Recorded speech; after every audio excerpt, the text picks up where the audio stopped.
I feel like I am already successful, even though I haven't accomplished all of my goals yet. It's like I already won the race, but I still have to run it. If that makes sense.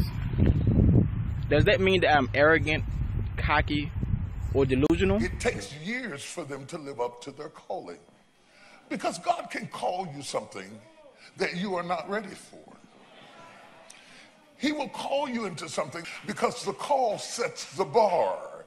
It is the ideal, and we are the reality. If I were to ignore my dreams, just do it whenever I feel like doing it. Because if you have a gift, a talent, you can just put it down and pick it up whenever you want to, right?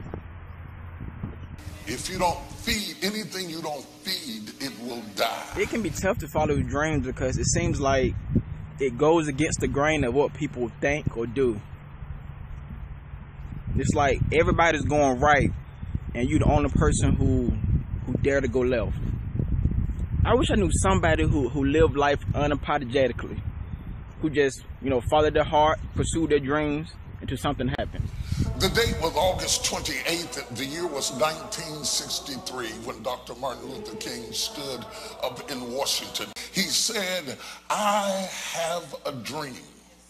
And as he began to enunciate his dream and declare it and speak it out, the dream became contagious. Just think what one person's dream could do to generations and generations of people who clearly understood who they were and what they were called to do. Anytime you know who you are and what you are called to do, great things will happen if you dare to dream.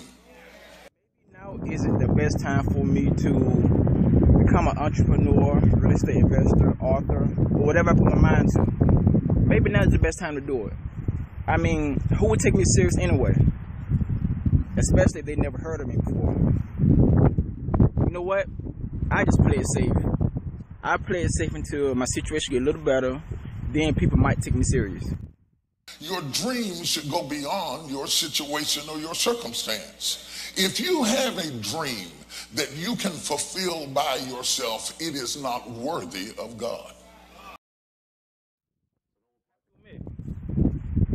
I'm afraid to tell people what my dreams are and who I really am, because I feel like they'll judge me and they'll laugh at it, and they'll tell me that what I dream of doing has never been done before. So I just keep it to myself. You need a dream that you're scared to tell anybody about, a dream that sounds ridiculous, a dream that sounds impossible, a dream that is so beyond your reality that faith has something to do. For faith is the substance of the thing we hope for, and it is the evidence of the thing you cannot see. I'm tired of everybody being so negative. You know what? I just do it by myself. I figured it out alone, and I do it by myself. Simple as that. But a dream should be something that is beyond you, that requires the miracle-working power of God, that requires faith, that has a certain degree of fear in it because it is beyond your control. People who have control issues have a problem with dreams because sometimes they're afraid to dream because it is beyond their control.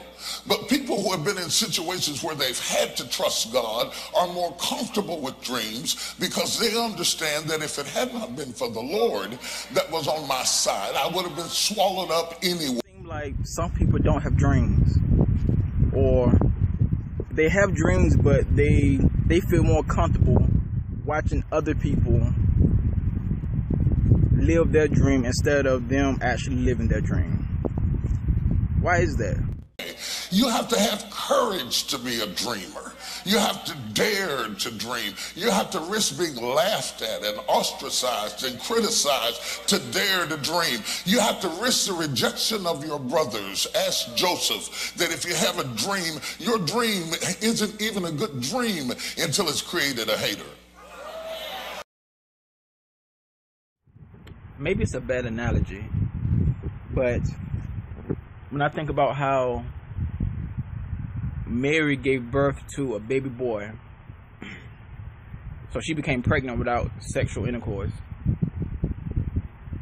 we get these dreams and ideals, these visions, and we shouldn't expect for other people to understand where it came from, because the dream wasn't given to them, it was given to us. Whereas hers was a baby boy, yours might be a baby business. Yours might be a baby ministry. Yours might be a home for battered wives.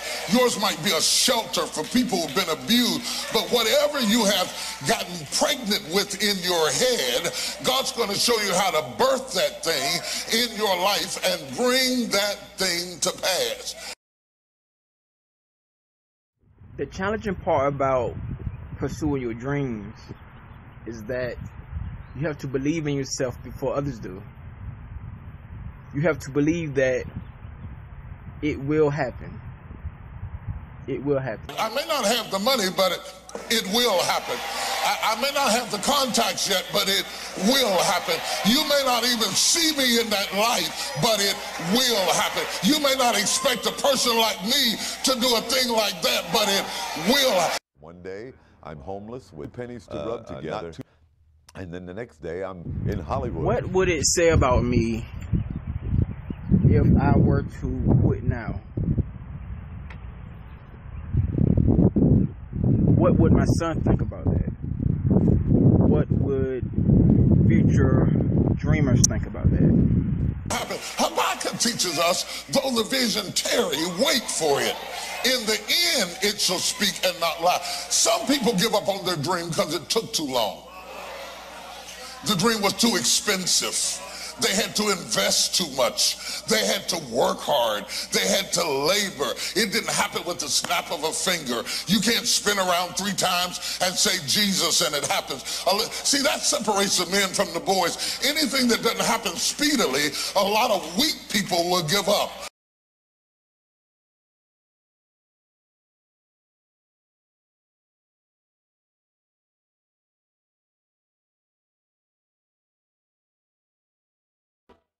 See, when one thing goes up, everything goes up. Everything connected to it goes up. That's why you got to be careful what you're connected to. You know, when I began to study on the Titanic years ago, I began to realize that it wasn't that many people didn't escape the Titanic. They did escape the Titanic. They made it to the rafts and the boats that were designated for them to escape. But when the Titanic started going down, everything around it got sucked into the vortex of going down with it. You have to be careful what you hang around, because if you hang around something that's sinking, it'll pull you down. If you hang around something that's sinking and it'll pull you down, imagine what will happen if you hang around something that's rising up. How do I know if I have a safe dream, you know, just keeping it safe, or a ambitious, good dream? How would I know? It's not even a good dream until people get upset and they get jealous and they get an attitude. It's a cheap dream that everybody embraces. A dream should create controversy and get people upset and get people agitated. A dream should cause you to cry out and other people tell you, shut your mouth, you're making too much noise. But a dream will make a blind man cry out and disrupt the service because he's got a dream on the inside. I believe I'm in a room full of dreamers.